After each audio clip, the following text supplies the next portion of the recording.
Hey, what's up guys? So today we are going to be comparing two trap cards, and both of them are pretty similar in their effects. However, in the metagame, only one of them is currently seeing any play, and that is Threatening Roar. And we're going to be comparing Threatening Roar to Waboku. Now, both of them have the similar effects, both of them are very chainable, but I feel like Waboku, in some certain circumstances, it puts your opponent in a much worse position than if, you just activated the Threatening Roar. So, as far as the argument goes, as far as both of them being, chainable, that's not really anything we can talk about because, they're both chainable. They basically do the same thing, but we're just going to go over the effects real quick, and then we'll get right into why I think that Waboku is definitely a viable card. But anyways, both these cards are pretty easy to get, so saying one of them's harder to get, that's not really a viable option either. So Waboku is you take no battle damage this turn, your monsters cannot be destroyed as a result of battle this turn.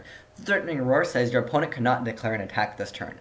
Now, the only downside to Threatening Roar, as far as their effects go, is if your opponent has actually declared their attack, you can't actually chain Threatening Roar. That's just a ruling on Threatening Roar, so keep that in mind because the attack has already been declared. So you cannot chain Threatening Roar to your opponent declaring their attack. When your opponent goes into any of their phases, you can activate Threatening Roar. That's definitely an option. You can respond to, if they go MS here face down, you can Threatening Roar. It's the same thing as Waboku.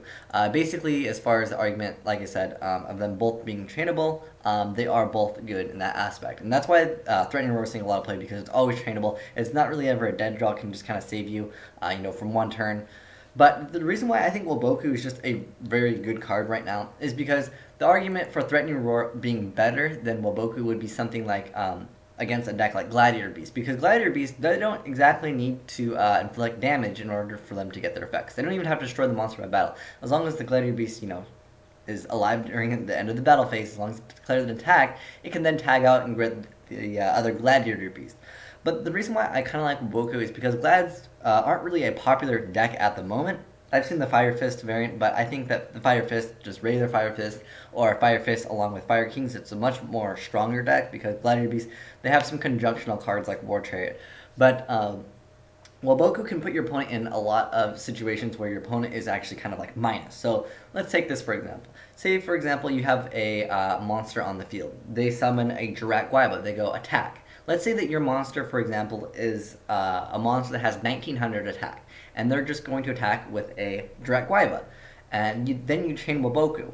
Now they're in a very bad situation because you know that they happen to have something like Forbidden Lance. They've got to have Forbidden Lance. They wouldn't attack into your bigger monster just so they could lose. What they're trying to do is they're trying to attack into you and then, drop the lance during damage step. And now they're put in a situation where they're in a much worse situation if you have Waboku. Because let's say they go, Jirak Guaiba attack your Sabersaurus, and you go Waboku. Now they're in a very bad situation because what they can do now is they can still lance your Sabersaurus, but your monsters can't be destroyed as a result of battle. Therefore, Jirak Guaiba will then not get its effect, and Sabersaurus is still going to be alive there next turn.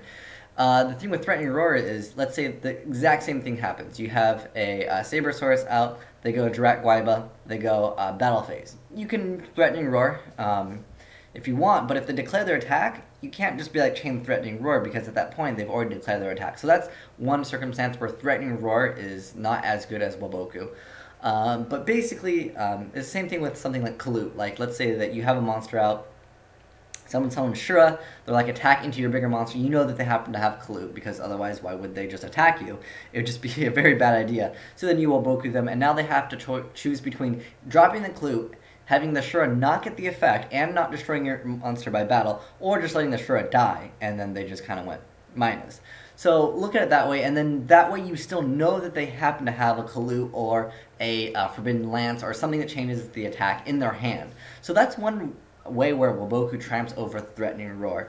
But I just kind of wanted to make this video just to talk about Waboku because I've seen a lot of certain games where Waboku would have been a much better card over Threatening Roar, and sometimes Threatening Roar is better just because of decks like Gladiator Beast. But against like the Fire Fist need to destroy the monster by battle or inflict battle damage anyway, so I don't know, I really feel like Waboku is definitely a good card. So if you're looking for maybe more Threatening Roars, Waboku is definitely a good card, or definitely you could just swap out your Threatening Roars for Waboku and see how you like it. But I'd love to know what you guys have to say in the comment section below. But yeah, like I said, at the moment, Gladiator Beasts aren't very good, and that's the only argument that I could really come up with where Threatening Roar would triumph over Waboku. But like I said, Lance is a very popular card right now, and Waboku can put your opponent in much worse situations because on top of you knowing what your opponent then probably has in their hand, it allows you to know that, now my monster's safe, and then if they want to use their card, my monster's still going to be alive there for next turn. So I think they're both very good cards, but if you have any suggestions to why Threatening Roar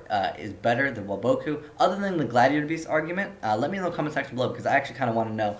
But let me know which card you guys also just prefer in general. Personally, for me, I find Waboku, unless you're playing against Gladiator Beast, Waboku just kind of tramps over it. Plus, if you're playing Gladiator Beast, Waboku is a fantastic card because you can activate it, and then your Gladiator Beast will survive if they attack into you, and then you can still tag out. So, yeah, let me know in the comment section below what you guys think of both these cards, and if you guys have any arguments over why one is better than the other that I didn't mention, I'd love to know in the comment section below. Have a great day. Asian Eyes signing out.